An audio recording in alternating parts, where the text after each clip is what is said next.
Baik, Assalamualaikum warahmatullahi wabarakatuh. Perkenalkan, nama saya Amelia dengan NIM 40121111040.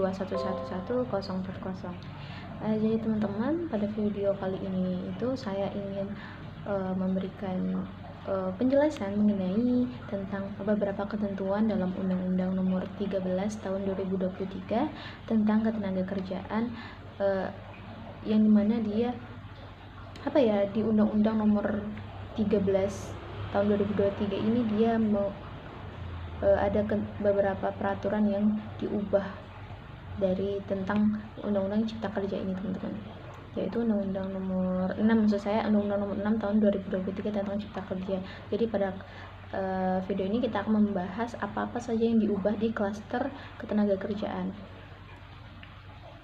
Jadi undang-undang ini tuh baru disahkan ya di 2023 ini. Nah teman-teman, ini dia, kita akan bahas satu. Yang pertama kita akan bahas yang diubah itu ada di pasal 13. Jadi ketentuan pasal 13 itu diubah sehingga berbunyi sebagai berikut. Nah, pasal 13 ayat 1 itu diubah yang berbunyi itu seperti ini. Pelatihan kerja diselenggarakan oleh A. Lembaga pelatihan kerja pemerintah, B. Lembaga pelatihan kerja swasta, atau C. Lembaga pelatihan kerja perusahaan. Itu. Yang kedua, ayat kedua, pelatihan kerja dapat diselenggarakan di tempat pelatihan atau tempat kerja. Ayat ketiga, lembaga pelatihan kerja pemerintah sebagaimana dimaksud pada ayat 1, huruf A tadi, dalam menyelenggarakan pelatihan kerja dapat bekerja sama dengan swasta. Nah, pada ayat 4, lembaga pelatihan kerja pemerintah sebagaimana dimaksud pada ayat 1 huruf A, dan lembaga pelatihan kerja perusahaan sebagaimana dimaksud pada ayat 1 huruf C mendaftarkan kegiatannya kepada instansi yang bertanggung jawab di bidang ketenagakerjaan di kabupaten atau kota.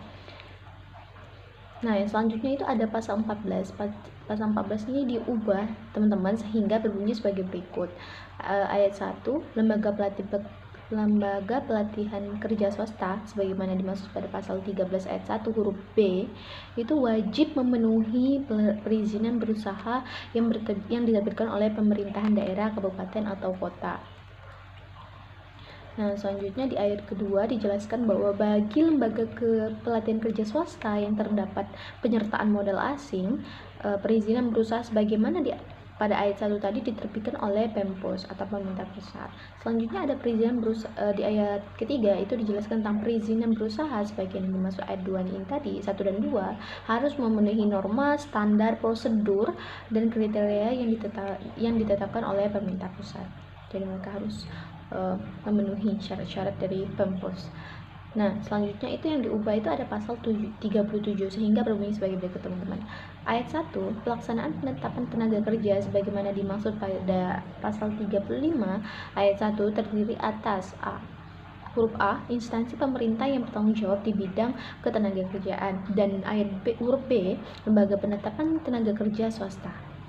Nah, pada ayat 2-nya dijelaskan bahwa lembaga penetapan tenaga kerja swasta sebagaimana dimaksud pada ayat 1 huruf B itu dalam melaksanakan pelayanan penempatan tenaga kerja itu wajib memenuhi perizinan berusaha yang diterbitkan oleh pemerintah pusat. Nah, perizinan berusaha sebagaimana yang dimaksud itu harus memenuhi norma, standar, prosedur, dan kriteria yang ditetapkan oleh pemerintah pusat. Itu pada ayat ketiganya. Selanjutnya ada yang diubah itu ada pasal 42, teman-teman, yang berbunyinya sebagai berikut. Ayat 1, setiap pemberi kerja yang memperkerjakan tenaga kerja asing maksudnya wajib memiliki rencana penggunaan tenaga kerja asing yang disahkan oleh pemerintah pusat. Pada ayat 2-nya dijelaskan pemberi kerja perseorangan dilarang memperkerjakan tenaga kerja asing. Jadi dia melarang ya.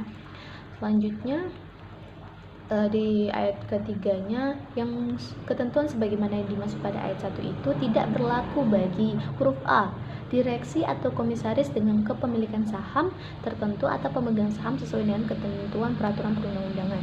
Nah, yang huruf B-nya, pegawai diplomatik atau konsuler pada kantor perwakilan negara asing, atau C, tenaga kerja asing yang dibutuhkan oleh pemberi kerja pada jenis kegiatan produksi yang terhenti karena keadaan darurat, vokasi, perusahaan rintisan atau startup berbasis teknologi, terus kunjungan bisnis dan penelitian untuk jangka waktu tertentu. Nah, pada ayat keempatnya dijelaskan tenaga kerja asing itu dapat dipekerjakan di Indonesia hanya dalam hubungan kerja untuk jabatan tertentu dan untuk juga jangka waktu tertentu serta memiliki kompetensi sesuai dengan jabatan yang akan didudukinya. Terus pada ayat kelima, tenaga kerja asing dilarang menduduki jabatan yang mengurusi personalia. Pada ayat 6, ketentuan mengenai jabatan tertentu dan waktu tertentu yang dijelaskan pada ayat 4 tadi, teman-teman, itu diatur dalam peraturan pemerintahan atau PP. Nah, untuk pasal 43 itu dalam Undang-Undang Nomor 6 Tahun 2023 ini dihapus, begitu juga dengan pasal 44 juga dihapus. Selanjutnya, untuk pasal 45 itu juga diubah menjadi sebagai berikut, teman-teman. Pada ayat 1, pemberi kerja tenaga kerja asing itu wajib A. menunjuk tenaga kerja warga negara Indonesia sebagai tenaga pendamping tenaga kerja asing yang dipekerjakan untuk ahli teknologi dan ahli keahlian dari tenaga kerja asing. Terus ayat B, huruf B maksud saya, melaksanakan pendidikan dan pelatihan kerja bagi tenaga kerja warga negara Indonesia sebagaimana dimaksud pada huruf A yang sesuai dengan kualifikasi jabatan yang diduduki oleh tenaga kerja asing.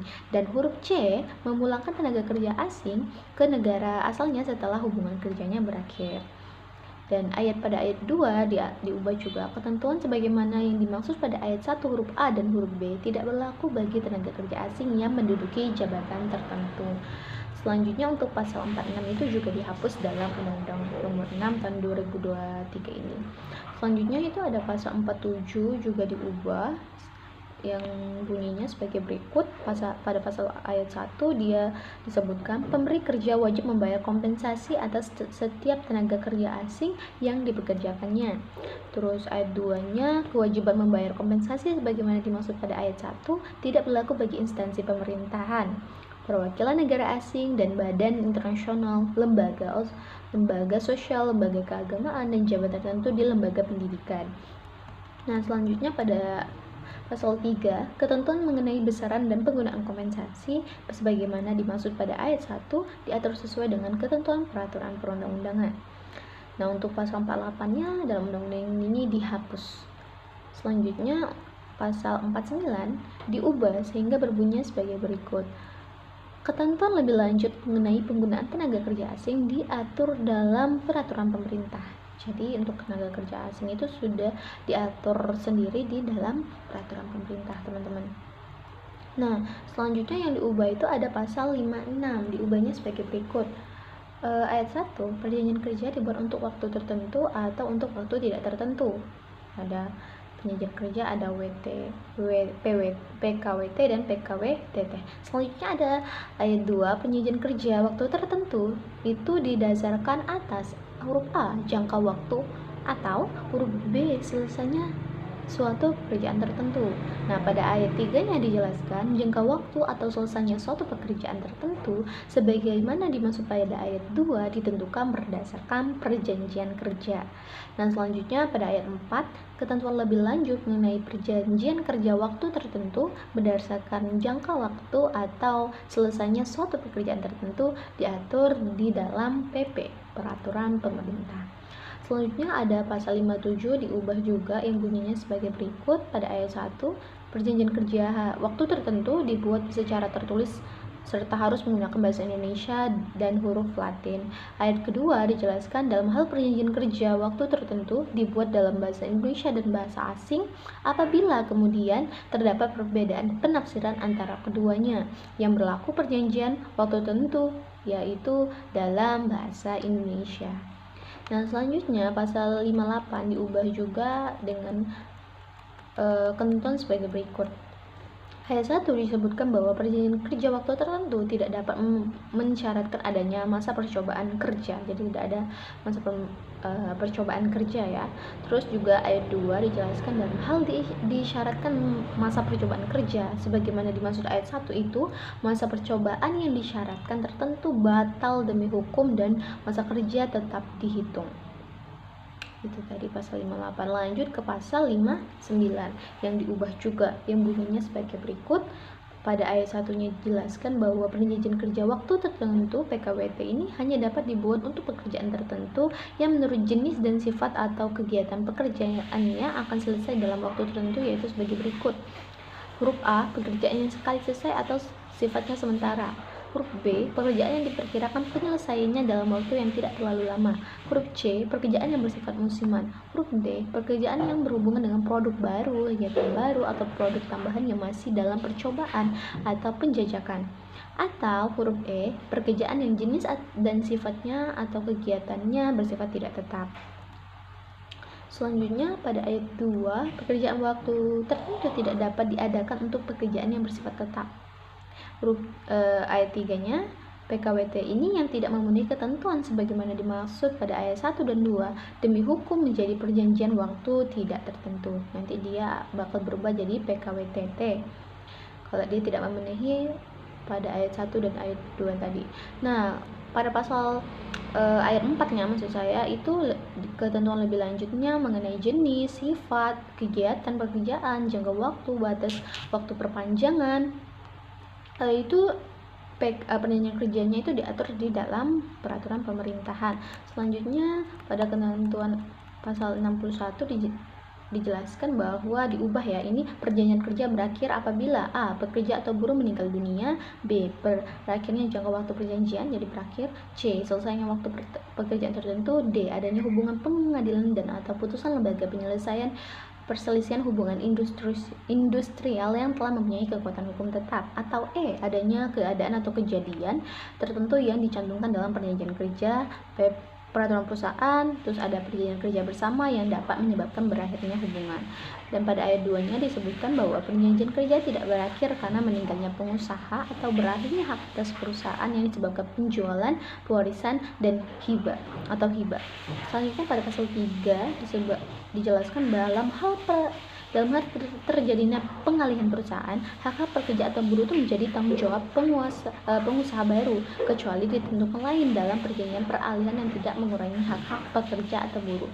Selanjutnya pada pasal 4, dalam hal pengusaha orang perseorangan meninggal dunia, ahli waris pengusaha dapat mengakhiri perjanjian kerja setelah merunding dengan pekerja atau buruh. Selanjutnya pada pasal 5 dijelaskan bahwa dalam hal pekerja atau buruh meninggal dunia, ahli waris pekerja atau buruh itu berhak mendapatkan hak-hak sesuai dengan ketentuan peraturan perundang-undangan atau hak-hak yang telah diatur dalam perjanjian kerja, peraturan perusahaan, atau perjanjian kerja bersama. Selanjutnya di antara pasal 61 dan Pasal 62 ini disisipkan satu pasal yakni pasal 1A sehingga berbunyinya sebagai berikut. Dalam ayat 61A ayat 1 dalam hal perjanjian kerja waktu tertentu berakhir sebagaimana dimaksud yang saya jelaskan tadi, pengusaha itu wajib memberikan uang kompensasi kepada pekerja atau buruh. Selanjutnya pada ayat 2, uang kompensasi itu diberikan kepada pekerja atau buruh sesuai dengan masa kerjanya di perusahaan yang bersangkutan. Pada ayat 3-nya, ketentuan lanjutnya itu mengenai uang kompensasi itu diatur dalam PP, peraturan pemerintah. Selanjutnya pasal 64 itu diubah yaitu sebagai berikut.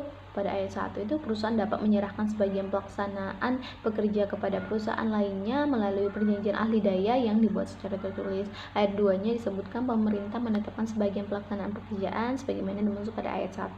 Selanjutnya ketentuan lebih lanjut pada ayat 3 ini mengenai penetapan pelaksanaannya itu diatur dalam PP. Selanjutnya pasal 65 dihapus. Selanjutnya pada pasal 66 diubah juga yang bunyinya angka 1, maksudnya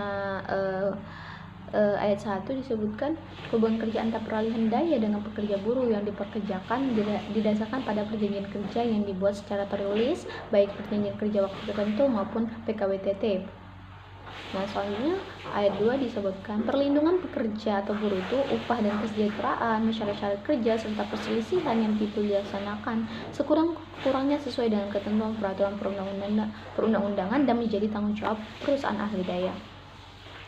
Selanjutnya ayat ketiga, dalam hal perusahaan ahli daya mempekerjakan pekerja atau buruh berdasarkan perjanjian kerja waktu tertentu, itu PKWT tersebut harus mensyaratkan pengalihan perlindungan hak-hak bagi pekerja atau buruh apabila terjadi pergantian perusahaan ahli daya dan sepanjang objek pekerjaannya tetap ada.